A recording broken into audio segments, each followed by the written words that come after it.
بسم اللہ الرحمن الرحیم۔ السلام علیکم پیارے دوستو۔ حضرت سلیمان علیہ السلام اللہ تعالیٰ کے نہایت برگزیدہ بندے اور رسول تھے۔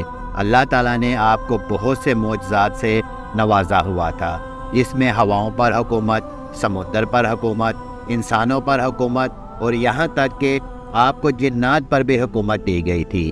بیان کیا گیا ہے کہ حضرت سلیمان علیہ السلام آسمان و زمین کے درمیان ہوا میں اڑا کرتے تھے۔ چنانچہ ایک دن جب کسی گہرے سمندر میں ان کا گزر ہوا تو دریا میں ہولناک موجیں اٹھی۔ دیکھ کر ہوا کو پھیل جانے کا حکم دیا اور جنوں کو دریا میں غوطہ لگا کر نیچے کا حال معلوم کرنے کا کہا۔ جب حضرت سلیمان علیہ السلام کے حکم سے جنوں نے دریا میں غوطہ لگایا تو اس میں موتی کا ایک ایسا چمکدار کبا دیکھا جس میں کوئی دروازہ نہ تھا۔ حضرت سلیمان علیہ السلام کو اس کی خبر دی گئی تو انہوں نے اس کبا کو سمندر سے لانے کا حکم فرمایا۔ چنانچہ جنات نے اس کو سمندر سے نکال کر حضرت سلیمان علیہ السلام کے پاس پیش کیا، جس کو دیکھ کر انہیں بہت تعجب ہوا اور وہ اللہ تعالیٰ سے دعا کی، جس سے اس کبا کا دروازہ کھل گیا۔ تو حضرت سلیمان علیہ السلام نے دیکھا کہ اس میں ایک نوجوان اللہ تبارک و تعالیٰ کے سامنے سجدے میں ہے۔ تو حضرت سلیمان علیہ السلام نے اس سے دریافت کیا کہ تم فرشتے ہو یا جن؟ تو اس نوجوان نے جواب دیا کہ میں انسان کی جنس سے ہوں۔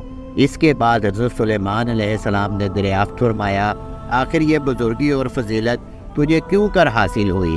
اس نوجوان نے عرض کیا کہ حضرت مجھے یہ فضیلت والدین اور ان کے ساتھ حسن سلوک کے سبب حاصل ہوئی ہے۔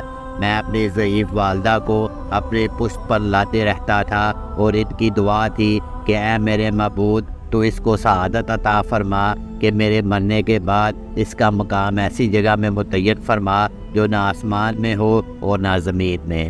چنانچہ والدہ ماجدہ کے انتقال کے بعد جب میں ایک دریا کے کنارے گھوم رہا تھا تو میں نے ایک سفید موتی کا ایک کبا دیکھا، جس میں اس کے پاس پہنچا تو اس کا دروازہ کھل گیا اور میرے اندر داخل ہونے کے بعد قدرت الہی سے خود بند ہو گیا۔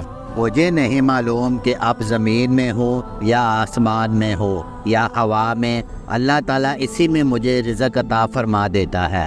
حضرت سلیمان علیہ السلام نے دریافت کیا، آخر اس میں تجھے روزی کس طرح حاصل ہوتی ہے؟ اس نے کہا، جب بھوکا ہوتا ہو تو پتھر سے ایک درخت پیدا ہوتا ہے اور اس درخت سے پھل، جس میں دودھ سے زیادہ سفید، شہد سے زیادہ میٹھا اور برف سے زیادہ ٹھنڈا پانی نکلتا ہے، اور جب میں سیراب ہو جاتا ہوں تو خود ہی وہ درخت غائب ہو جاتا ہے۔ اس کے بعد حضرت سلیمان علیہ السلام نے دریافت فرمایا، آخر تمہیں اس کعبہ میں کس طرح معلوم ہوتا ہے کہ دن ہے یا رات؟ تو اس نے جواب دیا کہ جناب جب صبح صادق طلوع ہوتی ہے تو یہ کعبہ سفید ہو جاتا ہے اور غروب آفتاب کے بعد اندھیرا چھا جاتا ہے، بس اس طرح میں دن اور رات کے درمیان متعین کر لیتا ہوں۔ اس کے بعد حضرت سلیمان علیہ السلام کی دعا سے وہ کعبہ دریا کی گہرائی میں اپنے مقام کی طرف گیا۔ اس حکایت سے معلوم ہوا کہ ماں باپ کی خدمت کی کس قدر عظمت والا کام ہے۔ بے شک جو والدین کی خدمت کرتا ہے وہ اپنی دنیا بھی اچھی کرتا ہے اور آخرت بھی۔ اللہ تعالی ہم سب کو اپنے والدین کی صحیح خدمت کرنے کی توفیق عطا فرمائے، آمین۔ ملتے ہیں اگلی ویڈیو میں، تب تک کے لیے اللہ حافظ، اللہ نگہبان، پاکستان زندہ باد۔